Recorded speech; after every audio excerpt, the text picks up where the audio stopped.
안녕하세요 여러분, 수익률 상승에 도움을 드리고 싶은 헬퍼입니다. 금일 진행은 이제 간단한 마감 시황 설명드리고요. 그 다음에는 요즘 조금 베이시스가 계속 좋지 않기 때문에 베이시스 설명드리고, 그 다음에 이제 코스피랑 코스피 200 그리고 코스닥 관련해서 수급 쪽 설명드리고요. 그 다음에는 뭐 채권금리랑 이제 국내 채권금리랑 미국 채권금리 조금 동향 보여드리고, 그 다음에 이제 코스피랑 S&P에 대해서 장기 파동이랑 단기 파동들 조금 엘리어트 파동 이론이랑 일목균형표로 좀 설명드리도록 하겠습니다. 뭐 나스닥도 요즘에 조금 국내랑 가장 조금 비슷한 파동이어서 설명드리도록 하고요. 그 다음은 뭐 비트코인이나 애플 애플은 조금 이따 말씀드리고요. 뭐 니케이나 유로스톡스, 항생, 상해종합 다 간단하게 설명드린 다음에, 그 다음에 이제 코스피 안에 있는 변동성 설명드리고요. 그 다음에 이제 뭐 달러 인덱스, 뭐 달러원, WTI, 국구제 10년, 미국고 10년 추이들 간단히 좀 설명드리도록 하겠습니다. 그 다음에는 이제 국내 증시에 조금 영향도가 큰 삼성전자는 이 기대 수익률이랑 퍼랑 PBR로 조금 설명드리도록 하고요. 삼성전자 이제 차트랑 미국 쪽 종목들에서는 이제 애플이랑 테슬라 조금 보여드리도록 하겠습니다. 그 다음엔 이제 코스피 관련돼서 누적 수급 차트 조금 보여드리고요. 이제 그 다음에는 이제 코스피랑 S&P 조금 밸류에이션 차트, 페드 모형이랑 이제 일드갭으로 보여드리고, 신용장고 추이도 조금 보여드리도록 하겠습니다. 그리고 좀 매번 뭐 반복되지만 뭐 유동성 관련된 지표들도 일단 간단하게 오늘 금요일이기 때문에 조금 다시 한번 언급해드리도록 하고요. 그럼 이제 바로 진행을 하도록 하겠습니다. 뭐 매번 말씀드리지만 제가 아직 기관제가 막 완전히 돌아오진 않아서 조금 기침을 할 수 있는 거, 그리고 좀 숨을 좀 약간 가쁘게 쓸 수 있는 점 좀 먼저 양해를 부탁드리고요.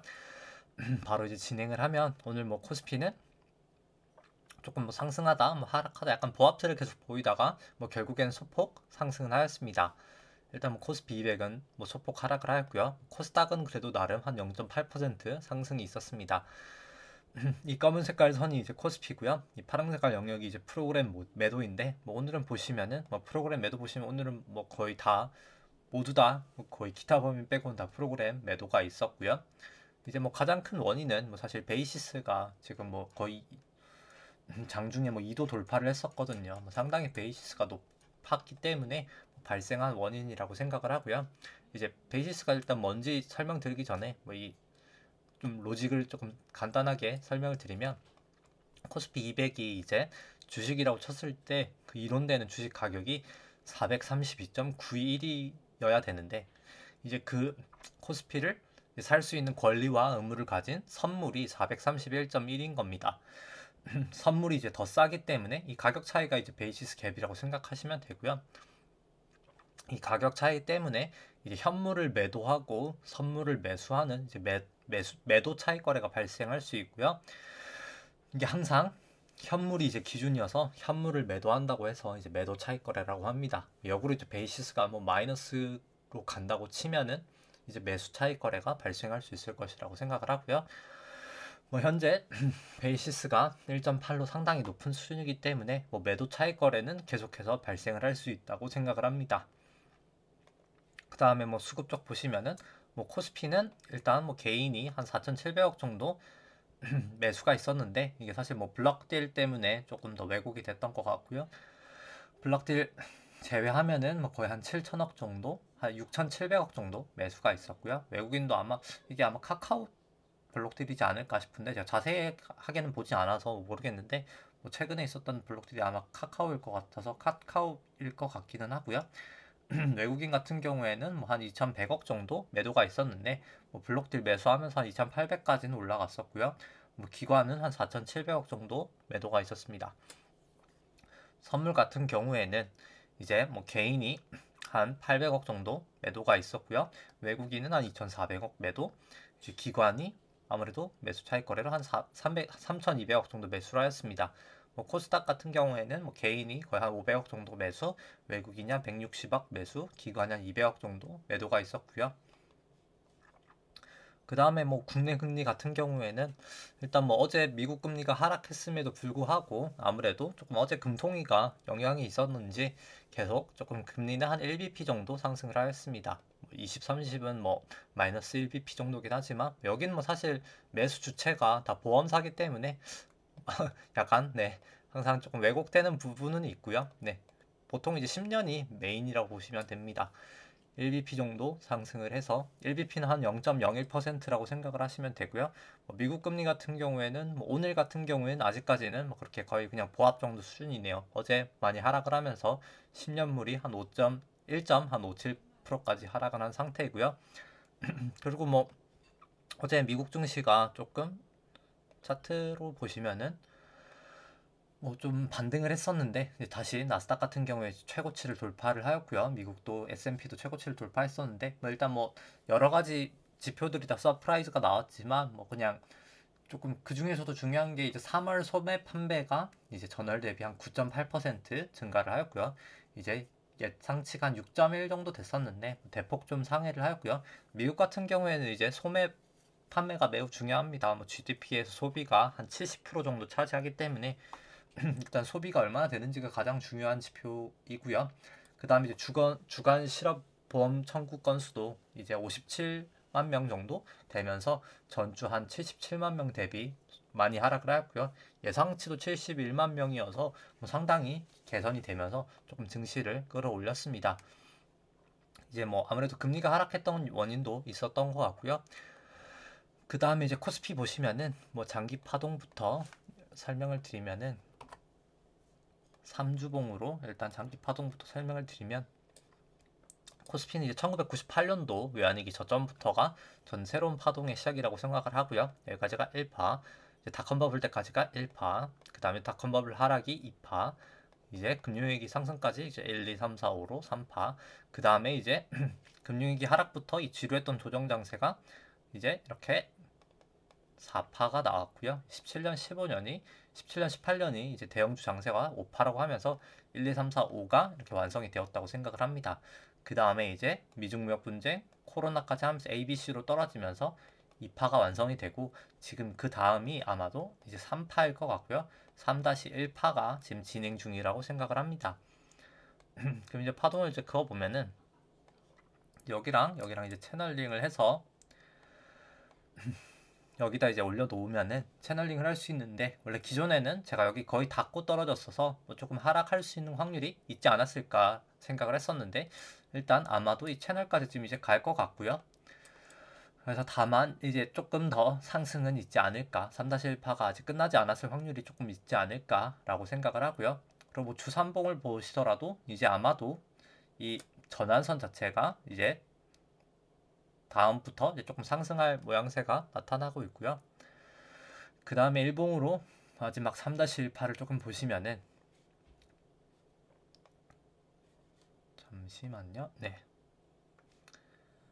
이제 여기까지가 3-1파의 1파, 여기가 2파, 여기가 이제 3파, 3일, 3일, 3일, 3, 3일, 4, 3회로 3파, 여기가 이제 트라이앵글로 4파, 여기가 이제 5파 진행 중이라고 생각을 하고요. 이제 2파랑 4파 저점을 그어서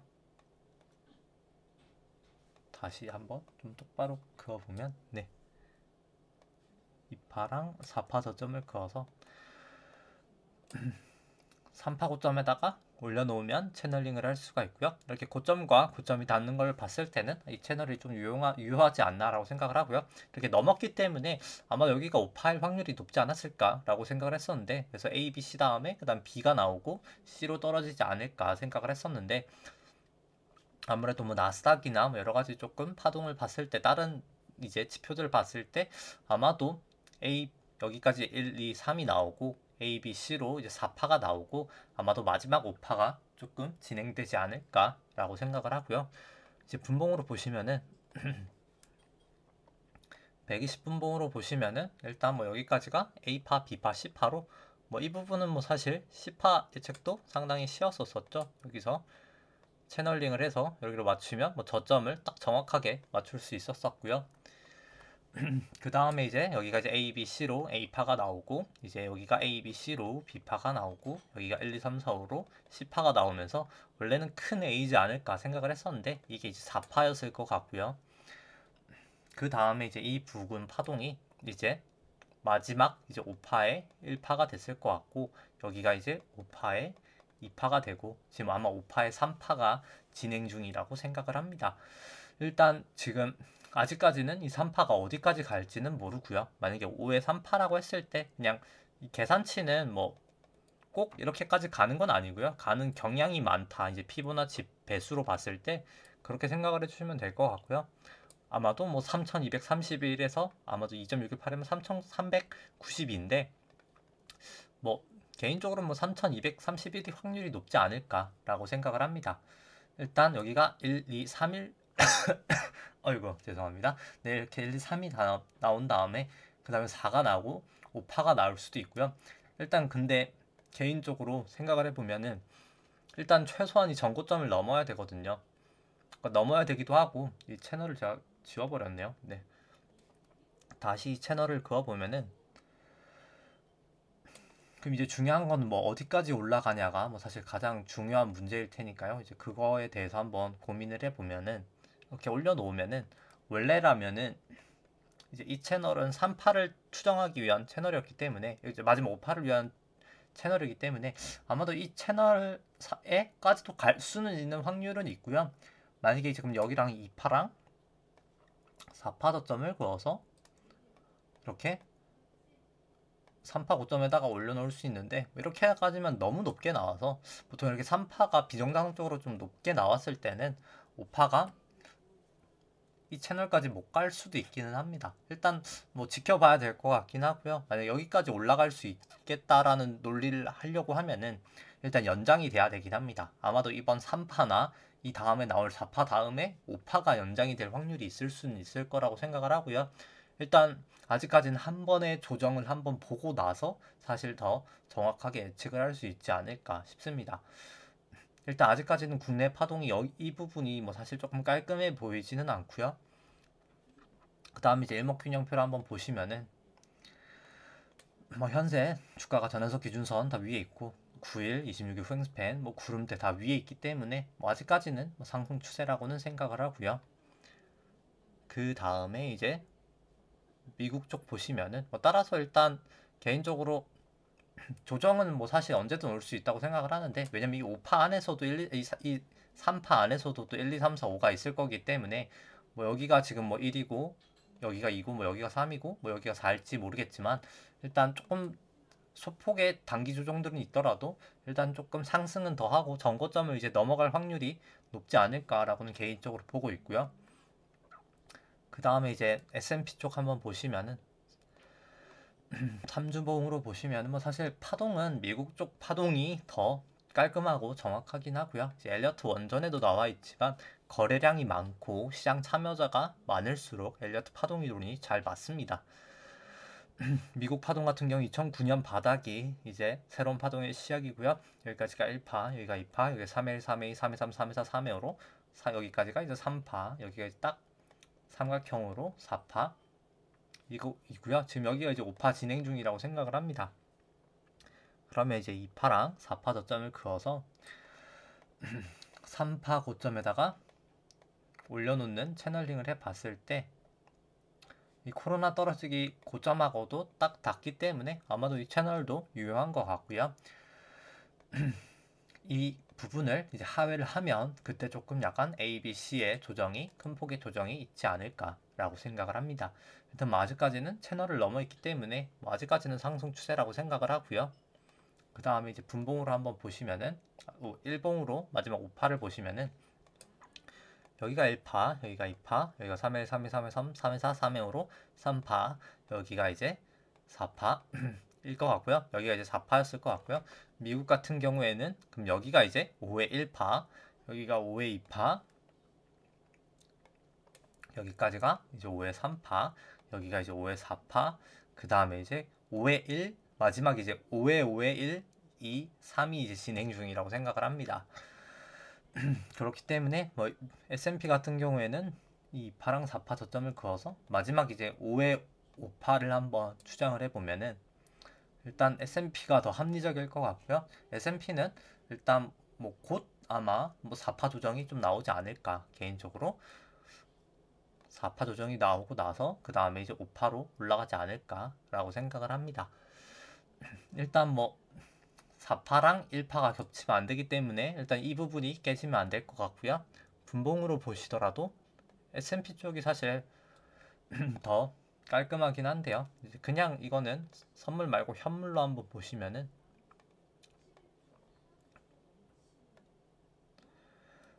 여기가 이제 5회 1파, 여기가 이제 2파 나오고 아마 3회 1, 3회 2, 뭐 3회 3 안에서 3회 4, 3회 5로 한 번 나오고 나서 그 다음에 4파 떨어지고 그 다음에 이제 5파가 좀 나올 확률이 높지 않을까라고는 보고 있고요. 그 다음에 이제 일봉으로 일목균형표 한번 보시면은 일단 뭐 전환적 기준선 주가가 다 상회하고 있고 뭐 9일, 26일 횡스팬도 다 호전돼 있어서 일단 여전히 상승 추세라고는 생각을 하고요. 그리고 뭐 코스피 같은 경우에는 저번에도 말씀드렸지만 일단 이 26일 변화일 자체를 무사히 넘겼기 때문에 일단 뭐 계속 상승 추세가 지속되고 있다고 생각을 하고요. 그 다음에 이제 나스닥 보시면은 뭐 나스닥도 뭐 그전 파동까지는 똑같고요. 여기까지가 이제 3파 나오고 여기가 4파, 여기가 이제 5회 1, 5회 2, 5회 3, 5회 4가 나오고 5회 5회 1파, 2파, 뭐 3파 진행 중이라고 생각을 합니다. 3파가 나오고 나서 4파 나오고 5파가 진행될 것이라고 보고요. 그 다음에는 이제 뭐 비트코인 같은 경우에는 뭐 비트코인도 뭐 오늘은 조금 지금 하락은 하고 있지만 일단 뭐 조금 더 상승은 하지 않을까. 그냥 다른 파동과 같이 조금 키 맞추기를 하려면 조금 더 올라가지 않을까는 일단 개인적으로 보고 있긴 하고요. 일단 뭐 비트코인 제가 뭐 파동을 그렇게 자세히 보진 않아서 말씀드리긴 조금 어렵지만 일단 뭐 같이 움직일 확률이 높을 것 같다고 생각을 하고요. 뭐 DK 같은 경우에는 조금 약간 계속 지지부진한 모습은 보이고 있습니다. 뭐 일단 기준선 위에 있어서 아직까지는 크게는 아니지만 일단 26일 후행 스팬이 뭐 돌파될 수 있는 모양이긴 하고요. 좀 다음 주가 니케이는 조금 중요해 보이긴 하네요. 이제 9일 후행 스팬도 돌파를 하느냐, 다시 이제 역전이 되느냐 일 것 같고요. 뭐 유로스톡스 같은 경우는 계속 상승을 하고 있는데 뭐 개인적으로 유로스톡스는 이제 보시면은 채널링을 해봤을 때 뭐 일단 넘었기 때문에 뭐 하회를 하고 나서 뭐 그때 조금 빠지지 않을까 보고 있고요. 뭐 아직까지는 조금 상승 추세가 이어지고 있는 모양새입니다. 뭐 항생 같은 경우에는 오늘은 뭐 상승을 하였지만 일단 뭐 가장 조금 힘이 없는 모양새고요. 나중에 조금 있다가 중국 쪽 M2를 설명드리겠지만 M1, M2를 뭐 중국 쪽은 좀 개인적으로 저는 부정적으로 보고 있습니다. 상해 종합도 마찬가지고요. 일단 뭐 차트가 그렇게 좋아 보이는 모양새는 아니고요. 뭐 그 다음에는 이제 V코스피 설명을 드리면 일단 오늘 뭐 소폭 상승을 하다가 조금 약간 상승폭을 되돌린 상태고요. 한 17 정도 됩니다.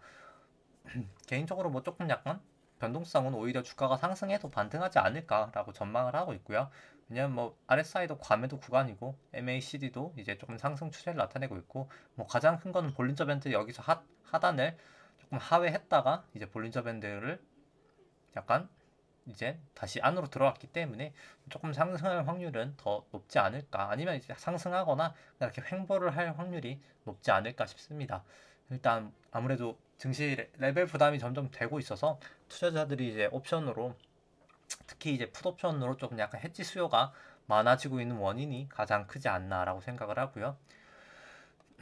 그 다음에 이제 뭐 달러 인덱스 같은 경우에는 뭐 계속 하락하면서 뭐 전환적 아이고 네 기준선도 조금 역전이 되었고요. 뭐 26일 횡스팬도 역전이 될 수 있는 모양새여서 일단 역전이 되는지 마는지가 일단 좀 중요할 것 같고요.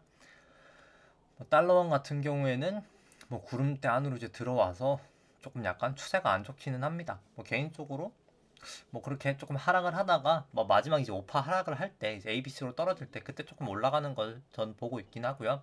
뭐 WTI 같은 경우에 이 구름대 상단에서 지지를 보이고 이 전환선에서 조금 지지를 보이다가 이제 조금 상승을 하면서 구름까지 넘어섰습니다.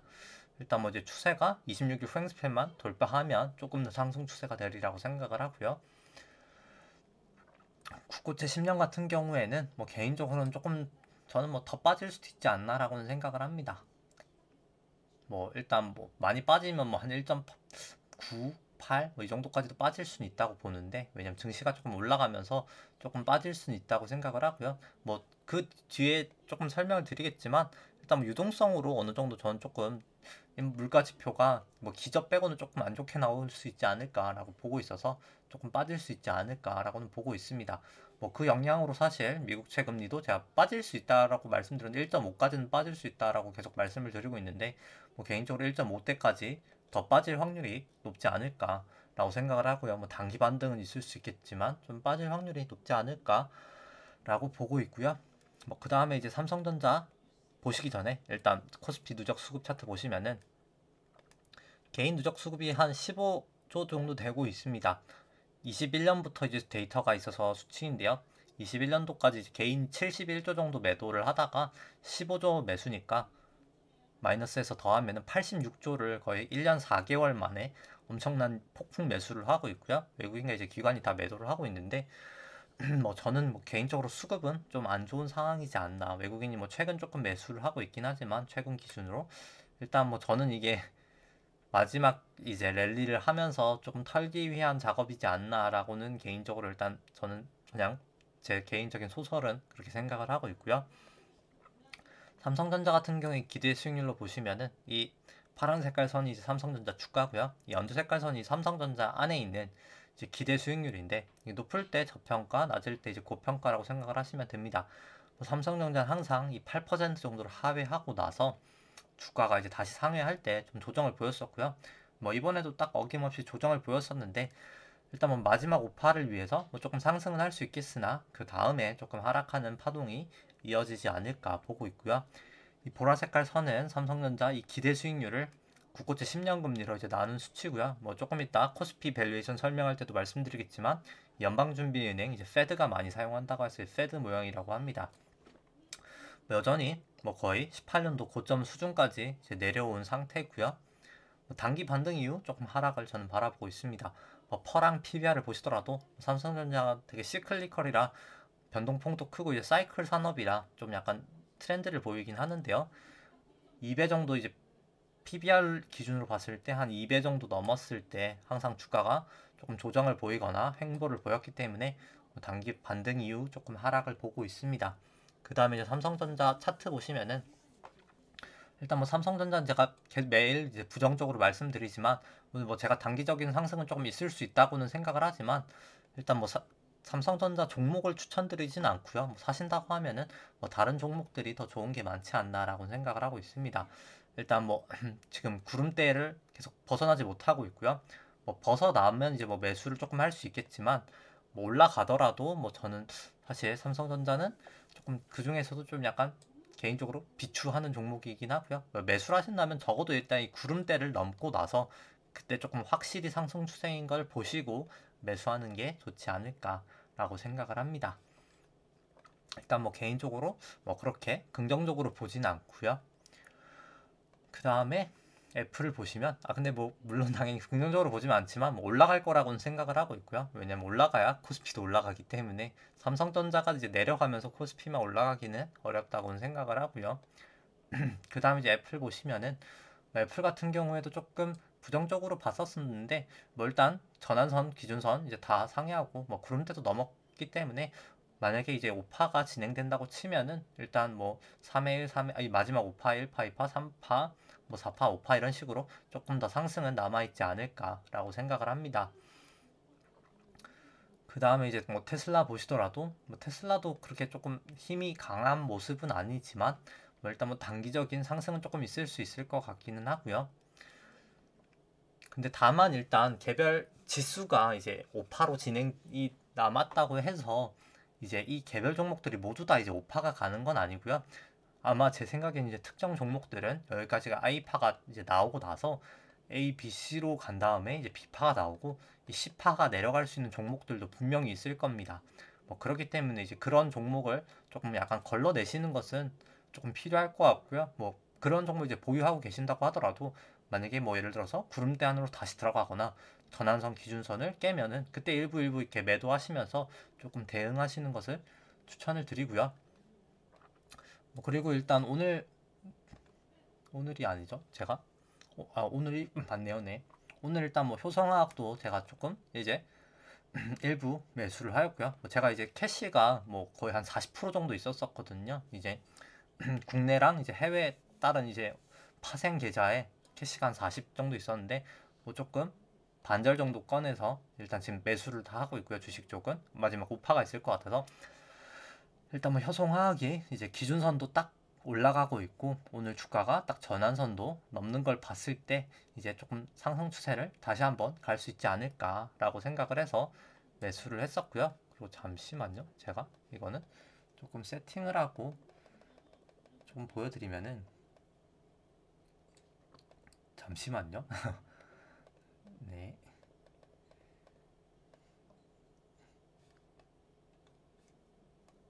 아이고, 잠시만요. 이게 제가 설명을 할 생각이 없었다가 그냥 보여드리면은 일단 뭐 효성화학은 제가 뭐 종목 매수 추천 영상에도 올려드렸었는데 제가 뭐 정확하게 얼마인지 몰랐었는데 뭐 저 같은 경우에는 한 이 부분 정확하게 기억 안 나는데 10만 원대 정도 샀던 것 같고요. 추천 영상은 제가 언제 올렸는지는 기억이 안 나는데 일단 뭐 종목에 대해서는 그 종목 추천 영상 보시면은 조금 될 것 같고요. 뭐 그때는 제가 조금 약간 처음 올릴 때라 뭐 그렇게 자세하게 설명을 하지 않았는데 그냥 결론은 되게 좋다라고는 말씀을 드렸었던 기억이 있습니다. 일단 뭐 베트남 공장 지금 PP 공장 캐파 늘리면서가 뭐 가장 큰 호재고요. 일단 뭐 개인적으로 FCF 기준으로 했을 때는 목표 주가 한 74만 원 정도까지는 갈 수 있지 않나 중장기적으로 현재 주가 한 30만 원 정도 되고요. 한 145% 정도 상승할 수 있는 종목이지 않나라고 생각을 하고요. 실적 추종치로 보면 한 22년도 기준으로 현재 주가 한 5.5배 정도 나올 것 같고요. 뭐 좀 리스크 요인이라면 차익금 의존도가 높은 거긴 한데 대부분 다 이게 제가 갑자기 기억이 안 나는데 수출입 은행이었나요? 뭐 거기랑 뭐 여러 가지 이제 은행들 PF 론이어서 만기가 이제 제가 하도 오래돼서 기억이 안 나는데 아마 이제 3년같이 3년 분할이었던 걸로 기억하는데 뭐 분할 상환이라 뭐 그렇게 리스크는 크지 않을 것 같고요. FCF가 뭐 못해도 한 2천억씩은 나온다고 생각을 해서 일단 근데 뭐 저는 일단 뭐 길게 보기보다는 단기적으로 일단 추세가 좋아서 좀 마지막이 오파를 제가 계속 오파를 조금 있지 않을까 말씀을 드리지만 이제 오파에서도 조금 오파 추세가 조금 좋은 종목을 사시면 더 좋으니까요. 사실 차트도 괜찮고 추세도 좋은 종목을 조금 사시는 걸 추천을 드리고요. 뭐 개인적으로 효성화학이 볼린저 밴드도 모여 있고 뭐 전환선 기준선 다 상회하고 있어서 좀 괜찮은 차트가 오늘 되지 않았나. 9일 횡 스팬도 오늘 딱 호전이 되었고요. 그리고 LG전자 같은 경우엔 제가 어제 매수를 했었는데 LG전자는 우선주가 있어서 우선주가 조금 더 가격 메리트가 있어서 우선주를 어제 샀었고요. 일단 뭐 오늘은 우선주는 뭐 소폭 하락은 하였습니다. 뭐 그럼에도 불구하고 뭐 전환선 기준선 돌파를 했고 일단 9일, 26일 횡스팬도 다 호전이 되어 있어서 일단 그리고 개인적으로 뭐 좀 괜찮은 차트지 않나 뭐 이 정도면은 생각을 하고요. 그래서 일단 뭐 두 종목 어제 오늘 매수를 하였고요. 제일제당은 참 좋은 회사라고 생각을 하는데 아직 조금 추세가 좋진 않습니다. 뭐 구름대 조금 넘어가면 그때 조금 매수 관심을 보이면 될 것 같고요. 일단 종목 자체는 사실 밸류에이션은 제가 말씀드린 종목 중에서는 가장 저평가되지 않았나라고 생각하는 주식이긴 합니다. 뭐 제일제당도 매수 추천 영상이 있으니까 뭐 참조해 주시면 될 것 같고요. 뭐 키스코 같은 경우에는 뭐 오늘은 뭐 자사주를 그렇게 많이 사지는 못했지만 뭐 사실 거래량이 없는 종목이라 사실 원래는 자사주를 못 사는 게 맞거든요. 근데 뭐 계속 말씀드리지만 다 이게 대주주 분들 물량이라고 생각하고요. 그 자사주 같은 경우도 일단 뭐 계속해서 뭐 키스코는 좀 중장기적으로는 괜찮은 주식이지 않나라고 생각을 합니다. 뭐 자세한 거는 매수 추천 영상을 보시면 될 것 같고요. 그 다음에는 일단 뭐 SM 자 갑자기 딴 소리를 했었는데 갑자기 네 일단 코스피랑 S&P 밸류에이션 차트부터 다시 설명을 드리면은, 일단 빨간색이 코스피고요. 파란 색깔이 S&P입니다. 이제 이거 같은 경우에는 이제 주식 안에 있는 기대 수익률을 국고채 10년 금리로 이제 차감한 수치고요. 따라서 그냥 주식 수익률을 채권 수익률로 차감했다라고 생각하시면 되고요. 이제 금융권에서 보통 이제 일드갭이라고 합니다. 높을 때 이제 주식이 저평가, 낮을 때 주식이 고평가를 나타내는 시그널이고요. 이제 국내 같은 경우에는 뭐 최저점까지는 아니지만 최근 기준으로 뭐 일대 좀 밸류 부담은 있는 상태라고 생각을 하고요. 미국 같은 경우에는 뭐 금리도 많이 상승을 했고 뭐 과거 대비해서요. 증시도 계속 랠리를 보이고 있어서 일단 뭐 거의 최저점 수준이어서 밸류에이션 부담은 상당히 있는 상태라고 생각을 합니다. 그 다음에 이제 이 수치는 이제 국고채 금리로 차감한 게 아니라 이제 나눈 수치고요. 아까 말씀드렸다시피 이제 연방준비은행에서 많이 사용해서 이제 페드 모형이라고 분리입니다. 연방준비은행이 이제 보통 이제 그 나라별로 글로벌하게 이제 나라별로 이제 밸류에이션 할 때 보통 많이 사용하는 지표고요. 뭐 이 수치도 최저점까지는 아니지만 뭐 상당히 낮아져 있기 때문에 뭐 조금 이제 밸류에이션 부담은 있는 구간이지 않나라고 생각을 합니다. 뭐 그럼에도 불구하고 일단 뭐 파동상 조금 더 갈 파동이라고 생각을 하고요. 그 다음에 이제 유동성이랑 관련해서 이제 퍼랑 PBR 미국 쪽 거 좀 보여드리면 이 트레일링 퍼고요. 트레일링 퍼 기준으로 뭐 거의 40배까지 엄청 높아져 있는 상태고요. 일단 뭐 트레일링 퍼보다 이제 리딩 퍼가 제가 구할 수가 없어가지고 이렇게 시계열로는 일단 트레일링 퍼를 쓰고 있긴 하고요. PBR 같은 경우에는 보시면 뭐 거의 닷컴 버블까지 지금 뭐 그 정도까지는 아니지만 상당히 이제 높아져 있는데요. 높아져 있는 게 매번 설명을 드리지만은 이 유동성 분석으로 좀 설명을 드리면 보시면 이제 과거 2000년 닷컴 버블 때랑 금융위기 때 보시면 예대율이 거의 100%까지 갔었거든요. 그렇기 때문에 실제로 실물 경제에 돈이 많이 풀려서 경기가 호황이 돼서 어떻게 보면은 약간 증시가 버블이 왔다라고 이제 보시면 될 것 같은데 이제 그때 주가도 이렇게 고점이었었고요. 근데 지금 같은 경우에는 예대율이 거의 61.9% 정도 됩니다. 그냥 돈이 양적 완화나 재정 정책으로 풀린 돈이 실물 경제로 흘러가는 게 아니라 다 대출로 지금 가 있는 것이고요. 그럼 이제 어떻게 증시는 이렇게 계속 올라갈 수 있었을까? 이때 예대율이 이렇게 떨어지는데도 라고 생각을 하면은 2008년도부터 이제 양적 완화를 시작을 했거든요. 원래 과거에는 미국 기준금리랑 이 빨간 색깔 선이 이제 기준금리고요. 이 회색깔 영역이 이제 실질금리인데 일단 뭐 조금 다시 한번 설명을 드리면은 금리라는 게 이제 명목금리가 있고 실질금리가 있거든요. 이 명목금리는 그냥 우리가 그냥 별 생각 없이 이제 사용하는 금리가 그냥 모두가 그냥 말하는 금리가 이제 명목금리라고 생각을 하시면 될 것 같고요. 명목금리가 이제 실질금리에서 이제 기대 인플레이션은 더하면 이제 구하게 됩니다. 근데 이제 양적 완화를 하면서 이 실질 금리가 이 어떻게 보면 기준금리죠. 이 명목금리가 돼야 되는 그 금리, 그러니까 명목금리에서의 요구되는 실질 금리보다 이제 많이 낮아져 있는 상태였기 때문에, 그러니까 쉽게 말해서 실제로 금리는 뭐 예를 들어서 2%가 돼야 되는데 인위적으로 양적 완화 때문에 금리를 누르면서 뭐 금리가 1%까지 하락을 했다라고 생각을 하시면 될 것 같고요. 일단 뭐 그렇기 때문에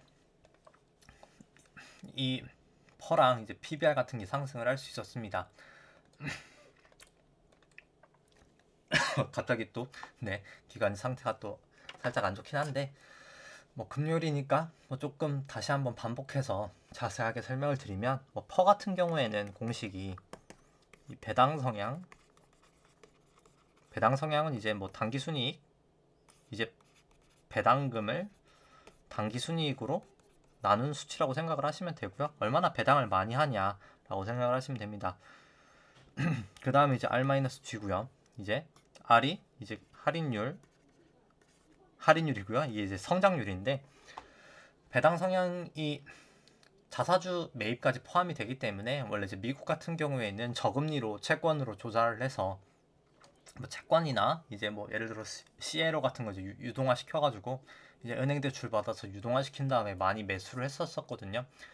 그렇기 때문에 이제 저금리 때문에 배당 성향도 높아졌었고, 저금리 때문에 이 할인율도 낮아지면서 이 퍼가 높아질 수밖에 없었거든요. 뭐 그렇기 때문에 퍼가 높아지는 게 용인이 됐었습니다. 뭐 PBR 같은 경우에는 공식이 이제 ROE 마이너스 G, R 마이너스 G인데요. 이제 ROE 같은 경우에는 당기 순이익 나누기 이제 자기 자본이고요. 결국 수익성 지표인데, 이 금리가 또 낮아졌기 때문에 PBR도 높아지는 현상이 나타났다고 생각하시면 될 것 같고요. 다만 일단 뭐 최근에도 계속 금리가 많이 상승을 했었어가지고 일단 약간 밸류에이션 부담이 되는 상태였습니다. 근데 지금 약간 어떻게 보면은 금리가 더 이상 많이는 안 올라가면서 약간 증시가 일단 안정을 찾고 있는데요. 근데 중요한 것은 뭐 안정을 찾는 건 좋은데 금리가 안 올라가는 것도 안 올라가는 거지만 이제 금리도 아마 조금 안 올라갈 수 있거든요. 왜냐면 물가가 안 올라갈 확률이 지금 높기 때문에, 생각보다 기저 관련된 물가 빼고는 유가가 이제 워낙 많이 올라서 그렇지 전년 대비해서, 그거 말고는 이제 조금 약간 보복 소비 뭐 약간 있겠지만 그런 거 감안했을 때도 뭐 물가는 조금 일시적일 확률이 높은데, 이제 그 이유는 일단 초과지급 준비금이 이렇게 많이 쌓여 있기 때문입니다. 뭐 자세한 설명 유동성 분석 영상을 보시면 될 것 같고요. 노란색 썸네일 유동성 분석 영상을 보시면 될 것 같고, 돈이 지금 이렇게 다 쌓여 있기 때문에 이 예대율로 보셔도 그렇고요. 근데 중요한 것은 만약에 이제 기업 실적이 좋아지고 소비가 늘어난다고 하면은 그때 이 초과지급 준비금이 이제 떨어질 것이거든요. 근데 이제 그렇게 초과지급 준비금이 이제 떨어지게 되면 연준이 이제 테이퍼링을 할 수밖에 없습니다. 연준 이제 대차대조표를 한번 이제 페드 대차대조표를 한번 보시면은 이게 연준 총 자산이거든요.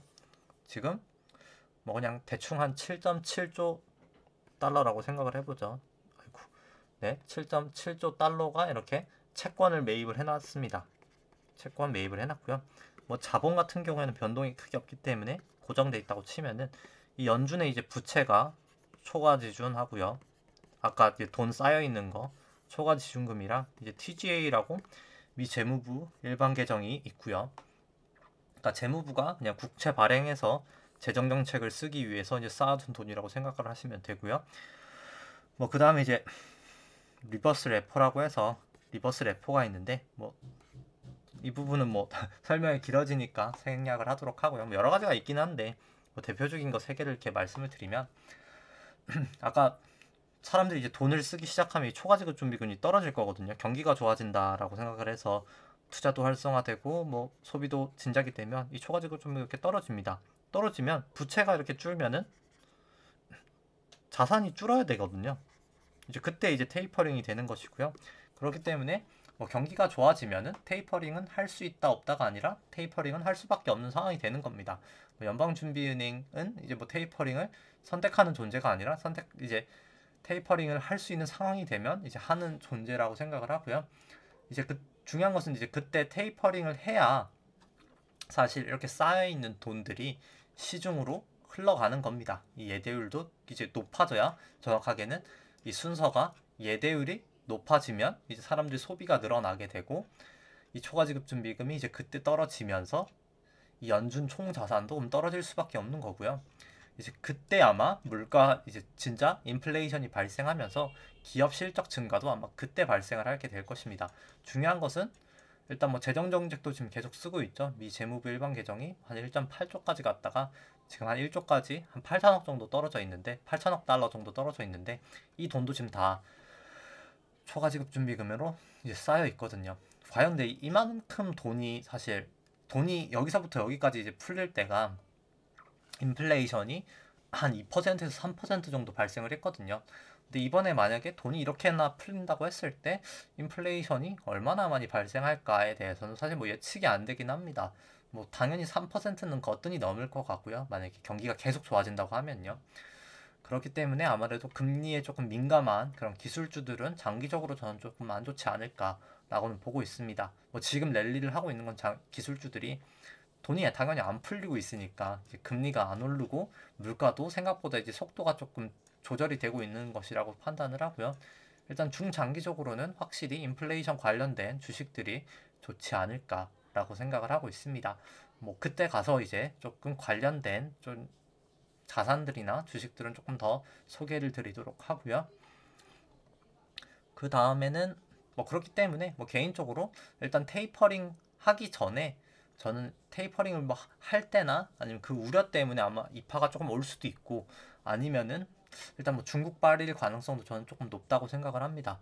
보시면은 중국이 M1하고 M2, M2- M1, M1 나누기 M2 한번 보시면은 일단 뭐 자세한 건 유동성 분석 영상을 보시는 게 더 좋긴 할 것 같고요. 뭐 제가 개별적인 걸 다 지금 설명을 할 수 없기 때문에 일단 그냥 간단하게 M1 나누기 M2가 낮을 때 유동성이 고갈이 됐다고 생각을 하시면 되는데 뭐 그냥 간단하게 우리나라 같은 경우 2008년도랑 1998년도 외환위기 때 딱 저점들이었었고요. 그냥 보시더라도 아 이때가 유동성이 가장 없을 때구나를 아실 수 있는데 중국 같은 경우 15년 중반이었죠. 그때 주가 보시면 이렇게 급락을 했던 상황이 있었습니다. 근데 중요한 건 지금이 딱 그 정도 레벨까지 많이 떨어졌거든요. 그렇기 때문에 뭐 중국 쪽도 전 조금 약간 부정적으로는 보고 있습니다. 뭐 단기적인 반등은 항상 있을 수 있겠지만 좀 중기적으로 하락할 확률이 높지 않을까. 그리고 뭐 이러한 점들 때문에 신장 위구르 쪽도 제가 그 부분 관련해서 항상 말씀을 드렸었는데 이게 하원 지금 작년에 좀 통과된 게 있었는데 그게 다 통과되게 되면 중국 관련된 제품을 이제 수입하게 될 때 위구르족들이나 뭐 그런 인권에 관련된 문제가 없다는 것을 증명을 내야지 이제 수출을 할 수 있는 상황이 최악의 경우엔 될 수도 있어서 일단 뭐 계속 저는 조금 약간 중국 쪽은 보수적으로 보시는 게 좋지 않을까라고는 생각을 합니다. 일단 유동성 상으로 뭐 그렇게 긍정적인 모습은 아니고요. 그냥 역사적으로 한번 생각을 해봤을 때는 역사적으로 10,000달러 정도 GDP가 평균 소득이 되면은 항상 이제 자유에 대한 갈망이 생기면서 이제 그 나라 체제가 조금 약간 흔들리는 시기가 생깁니다. 왜냐면 우리나라도 똑같이 그 정도 수준이고요. 뭐 전태일 열사님이나 그런 당시들이 다 이제 10,000달러 부근이거든요. 항상 뭔가 그 나라에 대한 체제가 생길 때 한 10,000달러 정도 돼야지 이제 사람들이 어떻게 보면은 뭐라고 해야 될까요? 이제 약간 어느 정도 좀 풍족해지면서 이제 뭔가 자유를 찾고 뭐 그런 식이 보통 되거든요. 역사상 항상 10,000달러들이 조금 트리거였어가지고 뭐 중국이 이제 그런 상태들이 다 좀 갖춰지고 있지 않나 라고는 생각을 합니다. 뭐 조금 모르시는 분들도 있을 수 있겠지만 뭐 중국 같은 경우에 이제 도농공이라고 해서 뭐 예를 들어서 뭐 농민들 같은 경우에는 이사도 못 가고요. 뭐 이제 그런 거의 뭐 신문제도 같은 나라여서 일단 충분히 저는 조금 약간 체제에 대해서 약간 위기가 있을 수 있는 상황이지 않을까. 뭐 아직까지는 소설입니다만 유동성으로 봤을 때는 충분히 조금 위기는 있어 보이는 상황이라고 생각을 하고요. 그렇습니다. 네, 일단 뭐 대부분 다 설명을 드린 것 같고요. 네, 뭐 아까 LG전자는 안 보여드렸던 것 같은데 뭐 LG전자도 MC 부분 사업을 좀 접으면서 일단 그래도 FCF 기준으로 한 130% 정도는 더 올라갈 수 있는 종목이지 않을까 중장기적으로는 생각을 하고요.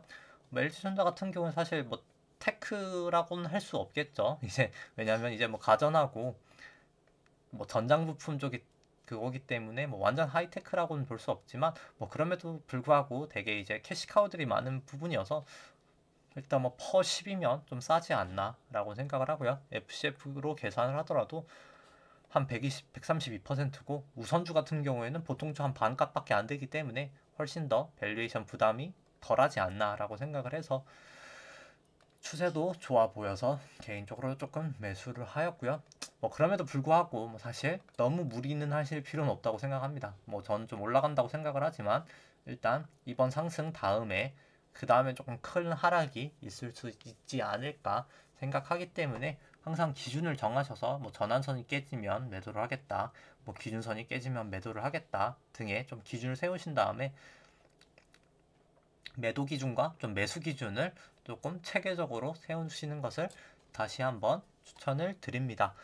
네, 오늘 방송은 이제 여기까지 하도록 하고요. 오늘 이제 금요일인데 이제 주말 잘 보내시고 제가 계속 몸이 좀 안 좋았어가지고 제가 거의 주말 내내 뭐 사실 몸이 계속 안 좋았었거든요. 한 2, 3주 정도. 일단 너무 교육 영상을 못 올린 것 같아가지고 일단 이번 주는 꼭 올릴 수 있도록 하겠습니다. 노력을 하겠습니다. 아마 올릴 수 있을 것 같고요. 이번 주는 아마도 뭐 그렇게 중요한 사실 강의는 아니긴 한데 그래도 조금 금융권에서나 뭐 조금 약간 이제 사모펀드 이제 프라이빗 에쿼티들 이제 할 때나 이제 인수할 때나 보통 이제 M&A 그쵸 그때가 M&A죠. M&A 할 때나 아니면 이제 IPO 할 때 조금 많이 쓰는 건데 EV, EBITDA 관련돼서 조금 설명드리도록 하고요. 그 다음에 이제 뭐 저는 잘 보진 않지만 왜냐면 저 같은 경우에 이제 이 림을 통해서 밸류에이션을 하고 있어서 잘 쓰진 않지만 일단 뭐 간단하게 그냥 보시는 방법 중에서 일단 여러 가지 좀 제약이 있어서 전 잘 안 씁니다만 이제 배당 수익률을 997 10년 금리로 이제 나누는 방법도 있어서 그 두 가지 방법에 대해서 약간 교육 영상 올리도록 하겠습니다. 네, 주말 잘 보내시고요. 네, 좋아요와 구독 눌러주시면 감사하겠습니다. 이상입니다.